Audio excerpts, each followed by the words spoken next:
అందరికీ నమస్కారం అండి. ఆంధ్రప్రదేశ్లో మళ్ళీ వాలంటీర్ల నియామకం, కీలక మార్పులు, నెలకు 10,000 రూపాయలు. సో ఈ వీడియోలో వీటన్నిటి గురించి పూర్తి వివరాలు అయితే తెలుసుకుందామండి. ముందుగా వీడియోని సపోర్ట్ చేసే వారందరూ కూడా వీడియోని ఒక లైక్ చేసి మీ ఫ్రెండ్స్ అండ్ ఫ్యామిలీ మెంబర్స్తో వీడియోని అయితే షేర్ చేయండి. ఛానల్ని ఫస్ట్ టైం కనుక విజిట్ చేసినట్లయితే తప్పనిసరిగా సబ్స్క్రైబ్ చేసుకుని పక్కన ఉండే బెల్ సింబల్ని యాక్టివేట్ చేసుకోండి. ఏపీలో వాలంటీర్ల నియామకం, విధుల్లో కీలక మార్పులు. ఏపీలో కొత్త ప్రభుత్వం కొలువు తీరనుంది. కీలక నిర్ణయాలకు సిద్ధమవుతుంది. ఎన్నికల సమయంలో రాష్ట్రంలో వివాదాస్పదంగా మారిన వాలంటీర్ల వ్యవస్థపై మార్పులైతే జరగబోతున్నాయి. భారీ కసరత్తు చేస్తున్నట్లు సమాచారం. వాలంటీర్ల వ్యవస్థ అమలు చేస్తామని చంద్రబాబు హామీ ఇచ్చారు. ఇప్పుడు వాలంటీర్ల నియామకంతో పాటుగా వ్యవస్థ కొనసాగింపులో సమూల మార్పులు చేయబోతున్నట్లు తెలుస్తుంది. జీతం పెంపుపైన నిర్ణయం తీసుకోబోతున్నారు. కీలక నిర్ణయాలు. వాలంటీర్ల వ్యవస్థపైన చంద్రబాబు కీలక నిర్ణయాలకు సిద్ధమవుతున్నారు. ప్రభుత్వం ఏర్పాటైన తర్వాత నిర్ణయాల అమలుకు దిశగా కసరత్తు అయితే జరుగుతుంది.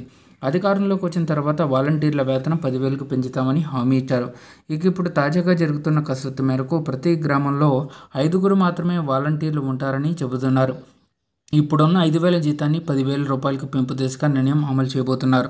దీనికి సంబంధించి కొత్తగా నోటిఫికేషన్ ఇవ్వనున్న ఆంధ్రప్రదేశ్ ప్రభుత్వం పూర్తి విధి విధానాలను ఖరారు చేయబోతుంది. నియామకంలో మార్పులు. వాలంటీర్ల నియామకంలో డిగ్రీ ఉత్తీర్ణత చెంది 1994 నుండి 2003 వరకు వయోపరిమితిగా నిర్ణయించబోతున్నట్లు తెలుస్తుంది. గ్రామ పరిధిలోనే కాకుండా మండల పరిధిలో విధులకు హాజరయ్యేలా మార్పులు చేస్తున్నట్లు సమాచారం. వాలంటరీ సచివాలయ సిబ్బంది వ్యవస్థ గ్రామ సర్పంచుల ఆధీనంలో పూర్తి అధికారం ఉండేలా విధి విధానాలు రూపకల్పన చేస్తున్నట్లు తెలుస్తుంది. ఇక కొత్తగా ప్రతి గ్రామానికి సంక్షేమ నిధి ఏర్పాటు చేయాలని ఆలోచన చేస్తున్నారు. అదే సమయంలో కొన్ని పథకాల నిర్వహణ బట్వాడాలోనూ మార్పులు చేయబోతున్నట్లు సమాచారం. ఇప్పటి వరకు ప్రతి నెల వాలంటీరు ఇంటికి వెళ్లి అందించే పెన్షన్ విషయంపై పునరాలోచన చేస్తున్నట్లు అధికార వర్గాల్లో సమాచారం సాగుతుంది. ప్రతి నెల ఇచ్చే పెన్షన్దారులకు నేరుగా బ్యాంకు ఖాతాలో జమ చేయాలా, ప్రస్తుతం ఉన్న విధానాన్ని కొనసాగించాలనే అంశంపైన ప్రభుత్వం ఏర్పాటు తర్వాత తుది నిర్ణయం తీసుకోబోతున్నారు.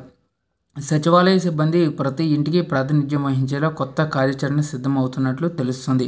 అయితే పాలనలో కీలకంగా మారనున్న వాలంటీర్ వ్యవస్థపైన అన్ని కోణాల్లోనూ కసరత్తు చేసిన తర్వాతనే తుది నిర్ణయం తీసుకోవాలని కూటమి పెద్దలు భావిస్తున్నారు.